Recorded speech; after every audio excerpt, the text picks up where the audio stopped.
Hello everybody, welcome to Phoenix Cinema Leicester. Tonight we have Dr. Robert Colls, Professor of History from DMU, here to talk to you about Winston Churchill and Britain in the shadows of war. Please give him a warm welcome.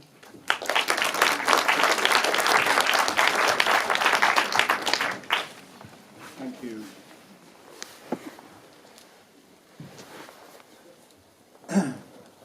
First question, can everyone hear me? Yeah, okay, at the back? You can hear? Yeah? Great, good. Well, as Becky said, I've been asked by the Phoenix to spend a few minutes just talking to you about Churchill's ascent to power. I've not seen the film, so I only hope that there's nothing I have to say here that is seriously at odds with the film, or, far worse, spoils your enjoyment of the film. If you don't want to know the result of this film, I ask you to look away now. Churchill once expressed his opinion that history would be kind to him, largely because he would be the one writing it. And volume 1 of his History of the War, The Gathering Storm, which tells the story held in this film, sold over 500,000 copies. So Churchill was a serious shaper of the history of the war, and therefore a serious shaper of his own glittering past. It's worth bearing in mind that Churchill, the man who came in, absolutely revelled in war histories and war strategies. He wrote various bestsellers to do with all the wars he'd been in India, in the Sudan, in South Africa, and in Flanders, and of course his 2,000-page history of his famous ancestor, the Duke of Marlborough, is a classic. It may be worth bearing in mind that Chamberlain, by contrast, the man who is out, not in, detested everything to do with war and war strategy, and only wrote one book in his life, a very heartfelt and tender memoir of his cousin Norman, who was killed in France under machine gun fire in December 1917. Two very different men then. The Prime Minister Chamberlain, who'd been there since 1937, and Chamberlain, who'd been brought in by Chamberlain at the outset of war as First Lord of the Admiralty. Now, the events that led to Churchill's premiership begin in Norway 3 weeks before. Not much is known about the Norway campaign. There are no memorials, there are no campaign medals, which is unique, actually, in military history. As First Lord of the Admiralty in the War Cabinet, Churchill was put there to pursue the war in a cabinet that, by and large, wanted to wait and see and leave the initiative to Hitler. War was declared on the 3rd of September 1939, but apart from the British Army taking its position in Flanders, as it had done in 1914, nothing much happened. Rearmament continued, as it had done since 1937, and Chamberlain continued to rebuild the Royal Navy and the Royal Air Force. Chamberlain was an appeaser, but he was no fool. And ever since he'd come to power in 1937, he was intent on rearming the British armed forces. If he hadn't bought time at Munich in 1938, we would have had no Spitfire, no Hurricane, and no radar. On the other hand, Chamberlain was not interested in pursuing the war, in pushing it against Hitler. As an example, in 1939, the Air Ministry dropped 12 million leaflets on Germany. These leaflets were extracted speeches from Chamberlain. The first German victim of the RAF in the Second World War was when a whole bunch of these leaflets fell on his head. Equally, when it was suggested in War Cabinet that the RAF should bomb the Black Forest and cause the most immense conflagration, the Air Minister, Sir Samuel Hoare, pointed out to the person who'd suggested that was he aware that the Black Forest was private property.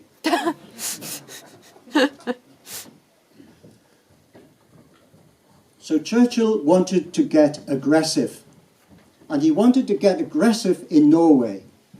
The northern port of Narvik was his target. This was a great entrepot for Swedish iron ore shipments out of Norway and down through the Baltic to Germany. There were various plans from March 1940 to blockade or invade Narvik.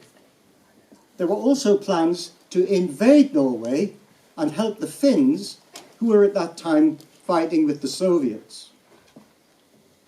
Finally, after much messing around and indecision, on the 8th of April 1940, the Royal Navy mined the entrance to Narvik Harbour. 234 Mark 17 mines, each one carrying 1,200 kilograms of TNT, were put round the harbour front. HMS Hunter was approached by an armed Norwegian trawler. This is from the log of HMS Hunter. The Norwegian skipper asked what we were doing. We told him. He said, "Fuck off." He was then informed that there was a minefield in front of him. Churchill and the Royal Navy were happy with this. They thought this was something that we could reasonably construe as an aggressive move. But the very next day, Germany invaded Norway with overwhelming superiority and surprise. What the British and French did through April 1940 in response to the invasion of Norway was complicated, confusing, and erratic, with at least 4 changes of plan. Churchill was in the thick of this. If you want to call it bungling, you could say Churchill was one of the main bunglers. In the exchanges with the Germans in Norway, the Royal Navy did pretty well. The RAF, however, didn't show up. 1 squadron of biplanes was sent, and the 2 British brigades of infantry and the 1 French brigade of Alpini simply marched around Norway, poorly equipped, for 3 weeks before being brought out again on the 2nd of May. So on the 2nd of May, what you can say, and what the whole country could see, was that in Britain's first face-to-face up-and-down battle with the German military, the British military had been completely routed. This was followed, naturally enough, this terrible defeat was followed naturally enough by the debate in the House of Commons. This debate happens on 2 days, the 7th and the 8th of May, a Tuesday and a Wednesday. 5 days after the last man out of Norway, this debate begins as a routine procedural meeting. Will the House agree to adjourn for 2 weeks? That was the motion. But it ends with the government completely rocking and ready to go down. And in order to understand why such things happened in such a short period, why tempers suddenly flared, you have to understand the Palace of Westminster not as a university seminar, or indeed a lecture, or an editorial in the Times, or even a court of law. You have to understand Parliament as a bear pit, intensely political, moody, rivalrous, and jealous, difficult to read day by day. Chamberlain was leading a government with a small war cabinet which he'd set up in September on the outbreak of war. There were only 9 members of that cabinet. The most significant member of that cabinet was Churchill as First Lord of the Admiralty, and then also Halifax, Lord Halifax, Edward Wood, Foreign Secretary. But Chamberlain had no need to worry. Halifax was loyal to him, Churchill was loyal to him, and he had a majority of 213 in the Commons. But you also have to understand that against this apparent invincibility, Chamberlain was carrying the complete and utter destruction of appeasement as a 6-year government policy. In September 1939, appeasement failed, completely and utterly. No question. Nearly everybody got it wrong because nearly everybody wanted it. And that nearly everybody was still the government. And there was no election to test this failure of appeasement. But if there had been, there's no doubt that Chamberlain would have been out on his backside. The second thing to note is that since the declaration of war, Chamberlain's failure to pursue war was now proven in Norway to be the case.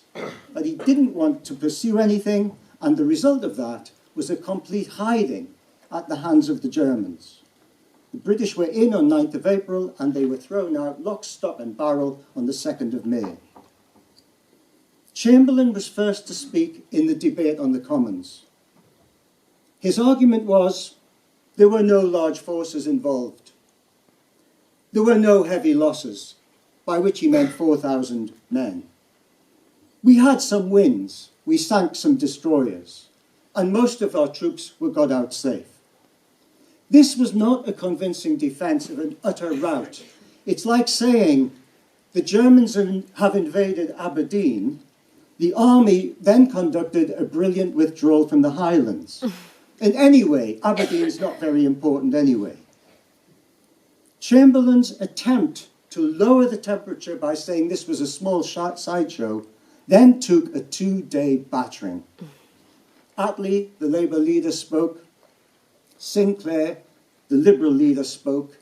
Pagecroft, a brigadier, Tory, spoke. Wedgwood, a left-wing socialist, spoke. Roger Keyes, a Tory admiral and MP, turned up in his full regalia. He spoke. And Leo Amery, key figure, a rebel Tory against Chamberlain, he spoke. Amery ended the first day of debate.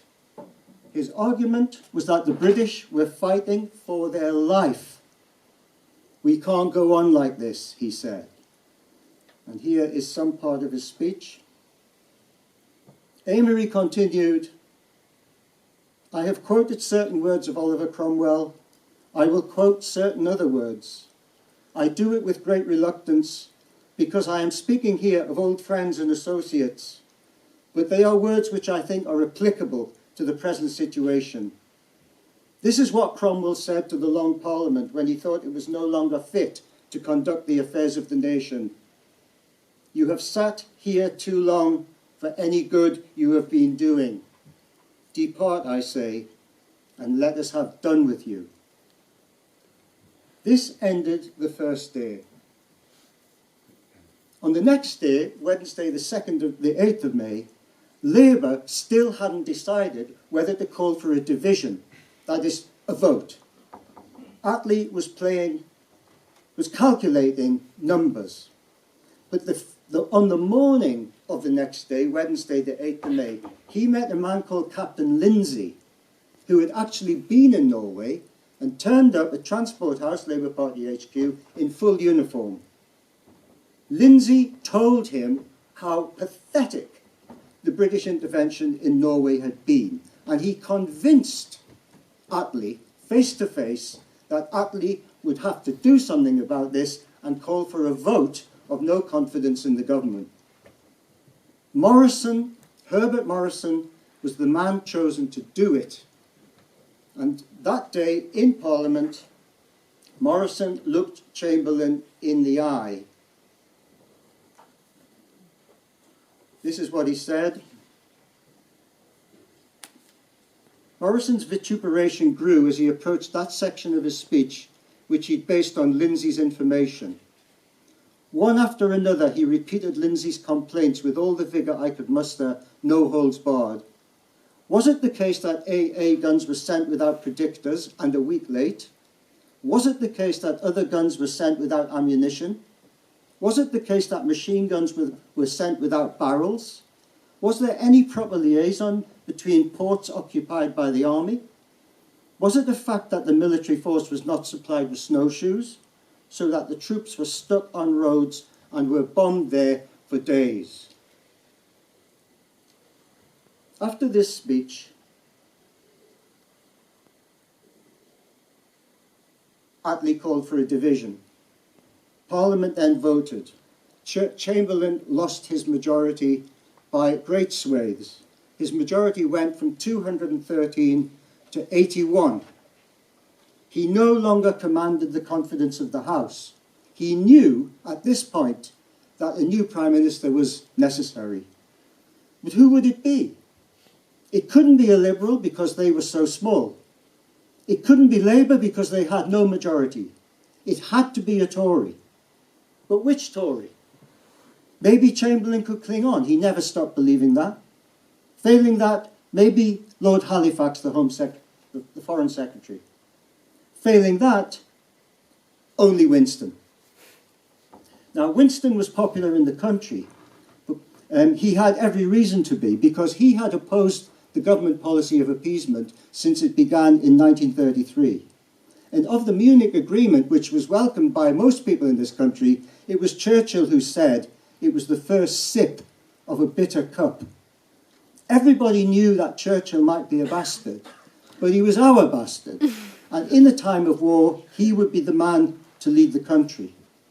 Whatever politics you have and whatever you think of Churchill as a conservative, his popularity hardly wavered from 1940 to 1945. It was 89% in favour in 1940, and it was 78% in favour in 1945. He was popular in the country, but he was not popular in Parliament. Churchill was not popular in the House of Commons. He had spent his life fighting Labour, not just in practical terms, strikes and so on, but ideologically. Churchill had opposed socialism from the very beginning. He'd sent the troops into South Wales in 1910. He'd opposed the general strike in 1926. He'd been against the India Act, that is, devolving power to Indians, in 1936. And he had a kind of misty-eyed regard for Edward VIII and the abdication in 1936. But he was not popular either with Liberals or Tories. Churchill was the man, remember, who'd crossed the floor of the House twice. He'd changed sides 2 times. As he put it, anyone can rat once, but it takes a certain ingenuity to rat twice. Churchill, therefore, was seen as a talented maverick. He was also seen as a difficult man, and nobody found him more difficult than the military establishment. Because Churchill loved war and war fighting, he'd been in battle after battle as a young man. He'd actually served at the front 1915 and 16 with a battalion of the Royal Scots Guards. And as First Lord of the Admiralty, the minute he was in power, he spent whole nights, because night time was when he worked, bustling around the Admiralty, sometimes in his, in his dressing gown, big cigar in his mouth, glass of brandy in his hand, bullying and badgering the soldiers, the generals, to do what he wanted them to do. Seriously unpopular with other soldiers. So Churchill was simply not popular with the establishment. Halifax, the Foreign Secretary, certainly was. And on that fateful day in May 1940, it was Halifax who counted. Lord Halifax was a northern Yorkshire aristocrat, the grandson of an earl. He was Fellow of All Souls. He was Viceroy of India. He'd been a minister, and now he was Foreign Secretary. Chamberlain saw him on the morning of the 9th of May and offered him the crown. The Daily Mail didn't want him. It wanted Lloyd George. But Lloyd George wanted Halifax. The Daily Mirror wanted Halifax. The Times wanted Halifax. Chamberlain wanted Halifax. The Chief Whips wanted Halifax. The Tory majority wanted Halifax. The 3 Labour leaders wanted Halifax. The King wanted Halifax. The Royal Dorchester Hotel, 6th floor, where he'd installed himself. The Dorchester wanted Halifax. His wife and mistress wanted Halifax. All Souls College wanted Halifax. The only person who didn't want Halifax was Halifax. And the reason was, he said, because he was a lord and not an elected MP. He had been an MP, but he wasn't now. And outside the Commons, where the gravity of the situation would be felt and met, he felt he would be lost in the Lords. He had to be in the Commons. And because he wasn't in the Commons, it would be Churchill who would actually be leading things and commanding things from the front bench. So his answer to Chamberlain was no, no, no. He didn't want it. He liked his life too much. And anyway, he was too old, at 59. Now, on the afternoon of the 9th of May, Chamberlain calls Halifax and Churchill in for a big discussion. He tries again. Please, Lord Halifax, it's your crown. Do you want it? No, no, no. He just enjoyed a nice lunch, with his mistress, Barbara Metcalfe, in the West End, and he certainly didn't want any interference in the kind of scrutiny a Prime Minister would invite that might lead to. So Chamberlain then turns to Churchill. Churchill was known in the Chamberlain household as the wild man. And Halifax, who had the vital advice and support of his mistress, Barbara Metcalfe, we have to remember at this point, the 8th, 9th and 10th of May, Churchill was without his best advisor, his most trusted friend, Clementine, his wife. She was away in Hereford at her brother-in-law's funeral. He did, however, had a little tip from a member of the cabinet that when he goes to see Chamberlain, there would be a trap.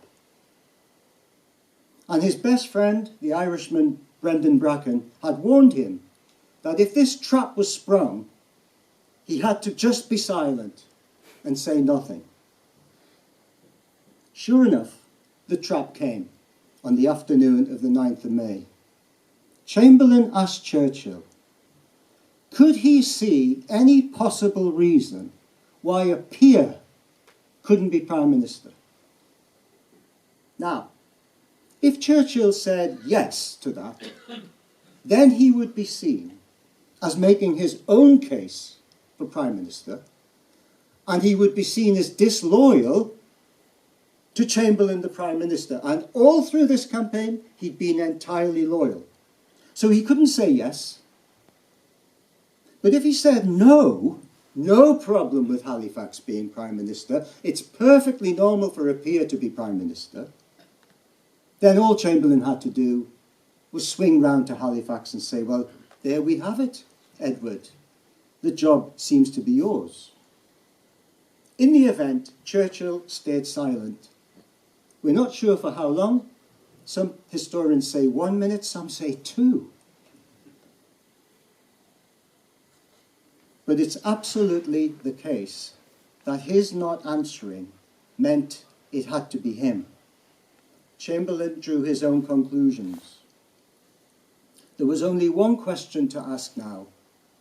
Would Labour serve under Winston, the old anti-socialist? Chamberlain then had Attlee in, same afternoon, 9th of May. Attlee said, well, I can't really say. Not for nothing was Clem called Clam, Attlee, a man of few words. I have to ask the National Executive. I'll ring you tomorrow. The next day, 10th of May, Friday, Attlee's in Bournemouth and he meets the National Executive of the Labour Party.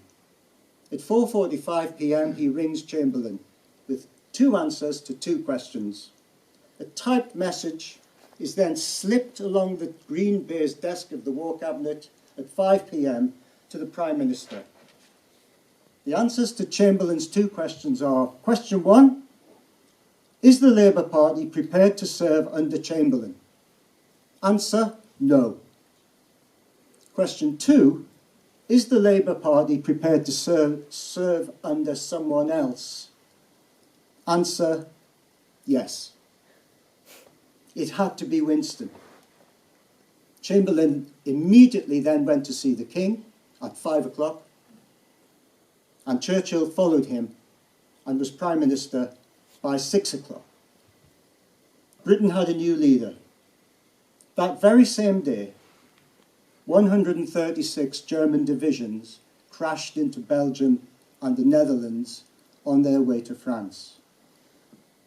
2 weeks later, the British Army had suffered another humiliating rout and was sitting on a beach in Dunkirk. Halifax, still Foreign Secretary under the new Prime Minister, wanted to sue for peace at this point through the offices of Il Duce Mussolini. The battle for Britain had begun. Thank you very much.